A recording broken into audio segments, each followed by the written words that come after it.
What do you mean not everyone experiences a constant barrage of anxious thoughts almost every day? What do you mean not everyone has that? What do you mean? Hello, and welcome to another episode of Curiosity Aloud. This is a series where I explore a topic and examine my thought process with the intention of sparking your own reflection in your day-to-day life and context. Disclaimer, this is not an academic essay. This is more of an elaborate personal reflection. So please feel free to take what helps and leave what doesn't, but you better know why. I think there are a number of important questions that we need to ask ourselves at some point in our lives, and I think these questions can majorly change the way we understand, relate to, and empathize with other people. For this video, I wanted to dive into the topic of what counts as being neurodivergent enough. It might seem like an odd question to ask. Wouldn't you know if you were or weren't neurodivergent? But that's the thing, it can actually be really hard to tell. I might be defined as one or the other depending on different sets of standards, which are socially constructed and change over time anyway. So how do we determine their validity? Well, let's explore our curiosity and see where this journey into this line of questioning will take us. And even if the answer eludes us at the end of it, we will still hopefully be one step closer to clarity. Part 1. What is a diagnosis for? A diagnosis is a form of institutional verification that a person has a disorder or particular condition. The way you get a diagnosis is by mental health professionals making a judgment on whether or not you can be described as experiencing significant disruption in your life specifically due to said condition or disorder. And if you're wondering what that standard for significant disruption actually is, well, we'll get to that later. So besides being a professionally validated explanation as to a person's experiences, a diagnosis basically acts as a key to accessing certain resources and accommodations, such as medication, specialized therapy, and personal caregivers. This can be incredibly helpful and life-saving for people who constantly have a hard time managing their mental health and daily life. But what if you experience neurodivergent characteristics to a degree that you can still manage? What if you happen to have the right tools and a robust support system such that you don't experience significant disruption and therefore don't have any need for a diagnosis? Or let's say you have a diagnosis and then recover enough to no longer be categorizable as having that condition. Do those situations still count as being neurodivergent? And this is further complicated by the fact that your answer to this is going to change depending on which conditions you classify as being under the umbrella of neurodivergence. And this is still in discussion both socially and institutionally. Autism counts, ADHD counts, but does OCD count? What about anxiety and depression? What about PTSD or anorexia? Various conditions can have overlapping characteristics with one another, or they may even go hand in hand, which can make them difficult to distinguish between, and that means that their definitions are more fluid than they are clear-cut. The two terms neurotypical and neurodivergent seem to present a rigid binary scale, when in reality our experiences seem to fit more with a radar chart or a color wheel. It's also common for people not to recognize their neurodivergence for years and years. If you're autistic, for example, and you're used to masking, then you may not realize that you actually have autism at all until other long-term symptoms start appearing, such as autistic burnout due to years and years of masking, which is why there are plenty of cases where people are late diagnosed autistic. Some people even go undiagnosed for their entire lives because they get by to a degree that they can justify to themselves, not realizing that their life could have been a lot easier. But that doesn't make them neurotypical, does it? Part 2. What even is neurotypical? Not displaying or characterized by autistic or other neurologically atypical patterns of thought like non-autistic people whose brains develop and work like most people's brains do, with a disorder or condition, neurological development and cognitive functioning with typical neurological within the typical range with what society thinks and processes information in an expected way for their culture and setting. Wait, okay, so it's the expected range based on societal norms. Okay. It's interesting that they describe it as being a range. That actually makes me feel a lot better. I think it's because, for some reason in my head, I had associated being neurotypical as having no mental struggles whatsoever. As if neurotypical people are somehow just born with the inherent ability and knowledge of how to use healthy emotional coping mechanisms and just develop. But if I think about that for even a second longer, I will realize that that doesn't make any sense, right? I mean, of course neurotypical people have struggles. Everyone does. And of course it's going to take time, like your entire life basically, to learn how to handle the things that get thrown our way.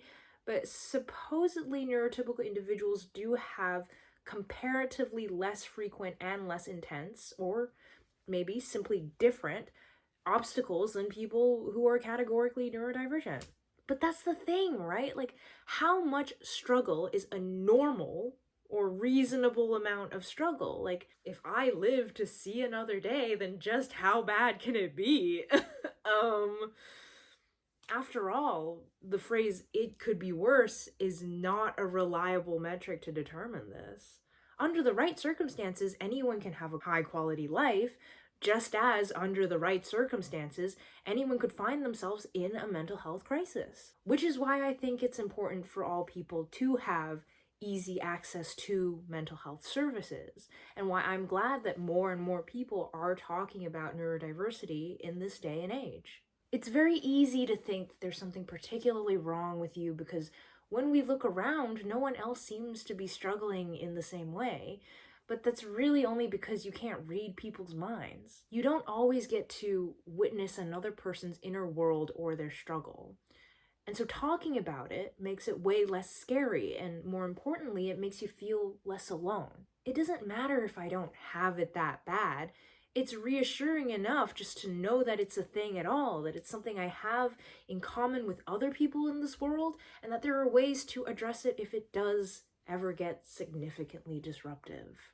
I identify as neurotypical, and whether that's accurate or not, or what I choose to do with that information is up for me to decide. My struggles are valid, even if they're not debilitating. And I'm grateful that I have had help and support such that I could get the tools that I needed to work through the tough moments, because I know it can get really bad.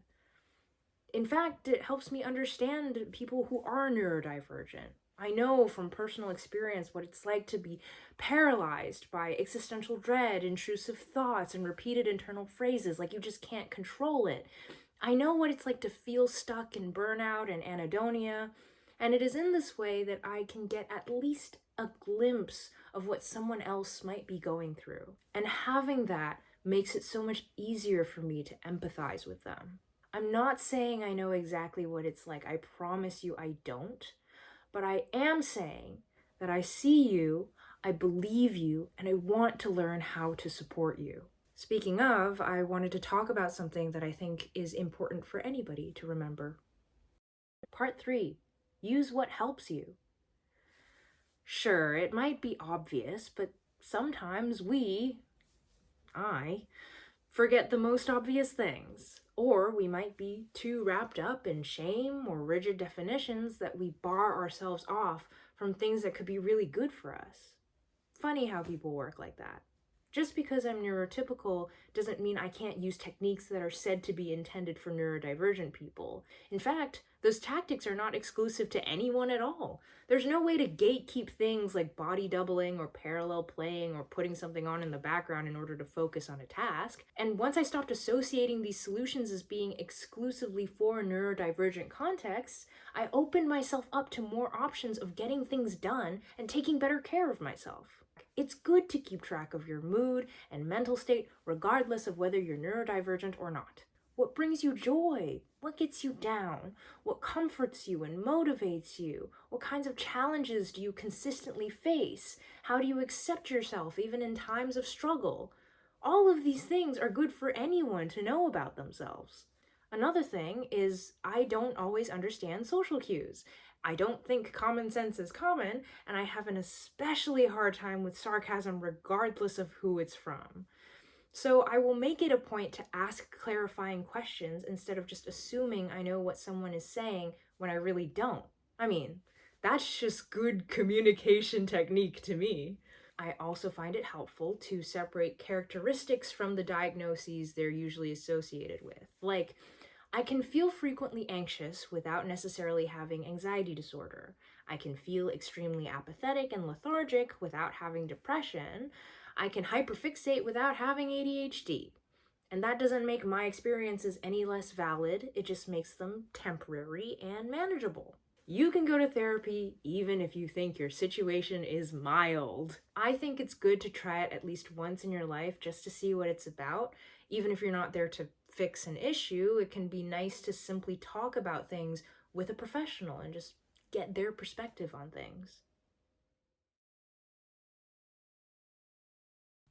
Ultimately, I think we should really always be asking why things are designed the way that they are. I mean, I know what it's like to live in a system that seems hell-bent on working against you, and it sucks. It makes you constantly question yourself on what the point of surviving even is. Being in community with one another can change everything. Having a good support system can go a really long way, but unless we have any real tangible changes to our structures, we're only going to find ourselves dealing with the same obstacles again and again and again in this vicious cycle. Whether it's social stigma or inaccessible infrastructure, there are things that we need to get to the root of and improve on a fundamental level. I know that things don't have to be this way. I believe that it can be different. It is always worth working towards change and improving things for all of us. After all, you never know when you're going to find yourself in a crisis. Thank you so much for watching. I do hope this video gave you something to think about or hopefully something to relate to, and I shall see you in the next one. Bye-bye.